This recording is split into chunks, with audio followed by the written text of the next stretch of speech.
The chlorine-scented breeze rippled across Mike Harrison's backyard pool, a gleaming oasis of crystal blue water that had been his pride and joy for the past 3 summers. Nestled in the quiet suburban neighborhood of Maple Grove, the pool represented more than just a weekend luxury. It was Mike's sanctuary, his reward for years of hard work as a project manager at a local tech firm. That Saturday morning started like any other perfect summer day. Sunlight danced across the water's surface, and Mike had just finished meticulously cleaning the pool, each movement precise and practiced. He'd invested thousands in creating this backyard paradise, complete with elegant stone decking, subtle landscape lighting, and a state-of-the-art filtration system that kept the water pristine. Little did Mike know that his tranquil morning was about to be shattered by Karen Matthews, the neighborhood's self-appointed HOA watchdog and professional complainer. The first sign of trouble came with the sharp, staccato sound of heels clicking against the sidewalk. Mike turned, his hand still gripping the pool skimmer, to see Karen marching up the driveway with the determination of a military general preparing for battle. Her perfectly pressed khaki shorts and crisp white polo shirt seemed to vibrate with righteous indignation. "Michael Harrison," she called out, her voice cutting through the peaceful morning like a knife. "We need to talk about this environmental disaster you're maintaining." Mike raised an eyebrow, setting down the skimmer. He'd dealt with Karen's complaints before about his lawn's grass length, the color of his mailbox, even the type of garbage bags he used. But this was a new level of absurdity. "Good morning, Karen," he responded coolly, maintaining his composure. "Is there something I can help you with?" She thrust a manila folder forward, her perfectly manicured nails gripping the edges so tightly they turned white. "Your pool is a clear violation of at least 3 neighborhood guidelines," Karen proclaimed, her voice rising with each word. "The water usage, the potential health hazards, the noise, it's completely unacceptable." Mike couldn't help but notice the irony. His pool was immaculately maintained with a filtration system that used less water than most of the neighborhood's sprinkler systems. He'd been complimented by neighbors for its design and kept it in perfect condition. "I'm not sure I follow," Mike said diplomatically, hoping to diffuse the situation. "I've ensured all city and HOA regulations are met. My pool passes every inspection." But Karen was just getting started. Her face had taken on a reddish hue, a mixture of anger and what seemed like a perverse excitement at potentially causing trouble. She pulled out several documents from her folder, waving them like a prosecutor presenting damning evidence. "You're disrupting the entire neighborhood ecosystem," she declared. "The noise, the potential for mosquito breeding, the water waste, it's environmental terrorism." Mike knew this was going to be a long morning. He had no idea just how dramatically his summer was about to change, or how Karen's crusade would set in motion a series of events that would become the talk of Maple Grove for years to come. Little did Karen know her crusade was about to backfire in the most spectacular way possible. The next week unfolded like a carefully orchestrated drama, with Karen Matthews transforming her initial backyard confrontation into a full-scale neighborhood crusade. She'd always been known for her tenacity, but this pool vendetta reached new heights of obsession.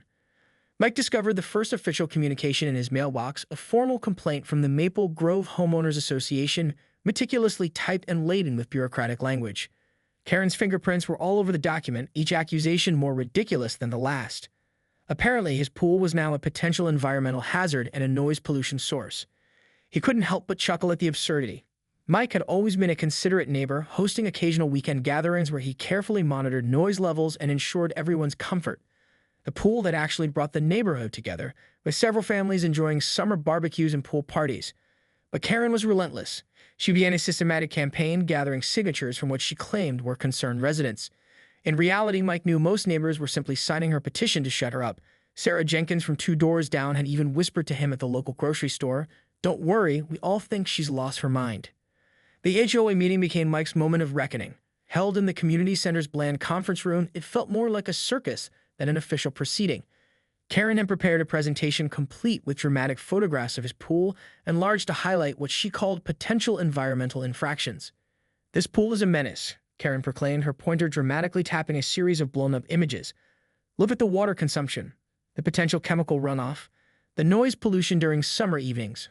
Mike sat calmly, his folder of documentation neatly arranged. City water usage reports, professional pool maintenance certificates, and letters of support from neighbors created a stark contrast to Karen's hysterical presentation. When it was his turn to speak, Mike's measured response caught everyone off guard. "I maintain this pool with the utmost care," he explained. "It uses a water recycling system that's more efficient than most home irrigation setups. The filtration system meets and exceeds all environmental standards." He pulled out documentation that showed his pool actually used less water than the average lawn sprinkler system. The room grew quiet, and Mike could see the HOA board members exchanging glances. Karen's face transformed from righteous anger to a mixture of panic and embarrassment. Her carefully constructed narrative was crumbling, and she knew it. But Mike realized this was far from over. Karen wasn't the type to admit defeat easily. The look in her eyes told him this was just the beginning of a battle that would test his patience, reputation, and sense of community. As the meeting concluded with no immediate action against his pool, Mike caught Karen's gaze. She wasn't finished. Not by a long shot. The real drama was just about to begin. The summer heat intensified, and so did Karen's vendetta. What began as a neighborhood nuisance was quickly evolving into a full-blown personal mission. Mike soon discovered that Karen had started digging into every aspect of his life, seemingly determined to find something, anything, that would validate her claims about his pool. Her first major misstep came unexpectedly. Through a series of overzealous complaints to the city's building and zoning department, Karen inadvertently triggered a comprehensive review of several properties in the neighborhood, including her own. It started innocently enough. The city inspector, tired of Karen's repeated complaints, decided to conduct a thorough examination of all properties mentioned in her numerous reports. What they discovered was far from what Karen had anticipated. Mike's property passed every single inspection with flying colors. His pool was a model of efficiency and environmental responsibility. The landscaping met all local water conservation guidelines, and his home's energy ratings were impressive. But Karen's property told a different story. The inspector found multiple code violations on her property that had gone unnoticed for years.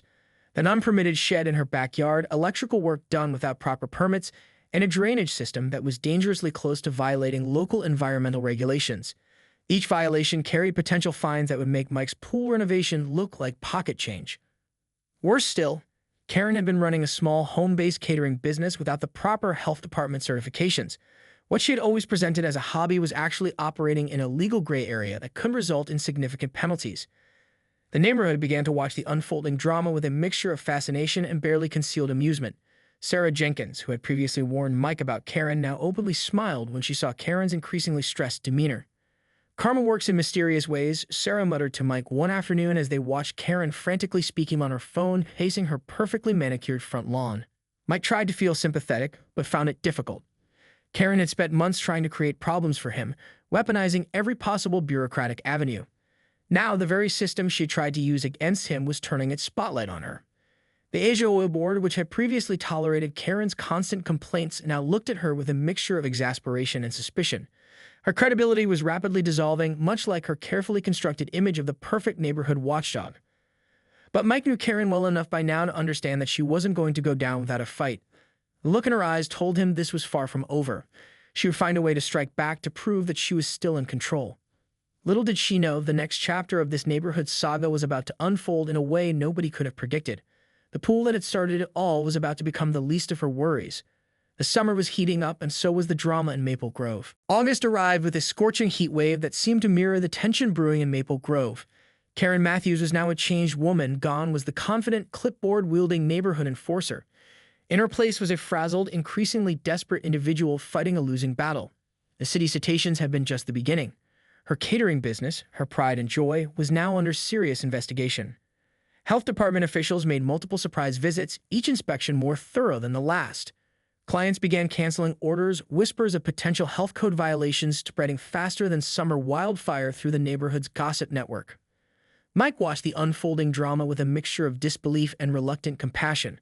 He hadn't sought this outcome. He'd simply wanted to enjoy his pool and live peacefully. Yet Karen's relentless pursuit had set in motion a chain of events that was systematically dismantling her carefully constructed life.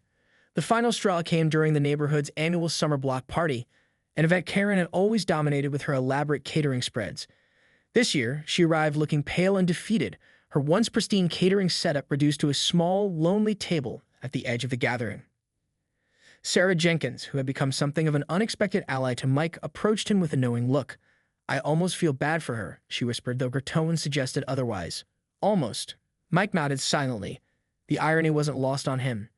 Karen's attempt to create problems for him had instead exposed her own numerous infractions.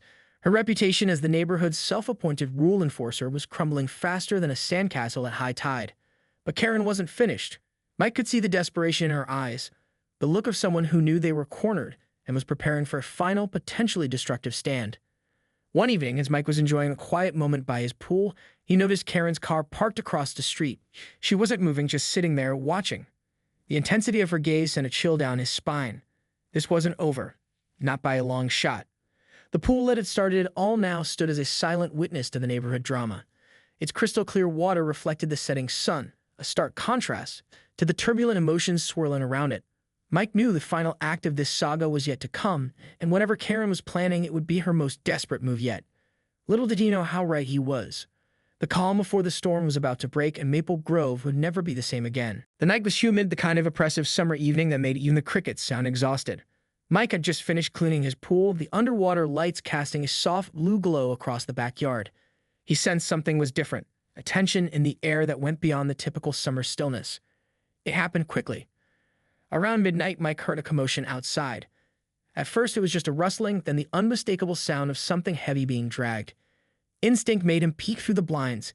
Karen Matthews was there, looking disheveled and wild-eyed, attempting to push something toward his pool. What Mike saw next would become the stuff of neighborhood legend.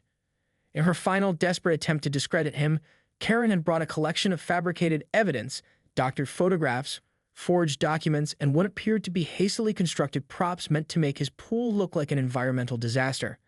Her plan was to strategically place these around the pool, hoping to catch someone's attention and restart her campaign against him.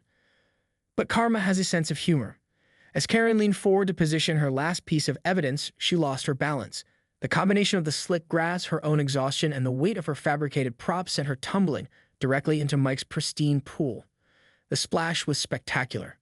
What Karen didn't know was that Mike had just finished shocking the pool with chemicals. A routine maintenance procedure she would have known about if she actually understood anything about pool care. The chlorine levels were high, her designer outfit was instantly ruined, and her carefully constructed plan dissolved faster than her credibility. Neighbors began to emerge from their houses, drawn by the commotion. Sarah Jenkins was the first, her phone already out, capturing the moment Karen thrashed about in the pool she had spent months vilifying. The local authorities arrived shortly after. But instead of Mike being in trouble, Karen found herself explaining her late-night trespassing and attempted property vandalism. Her catering business was already under investigation, her HOA complaints had been thoroughly discredited, and now she was soaking wet in the very pool she had tried to destroy. Mike watched in stunned silence as Karen was escorted off his property.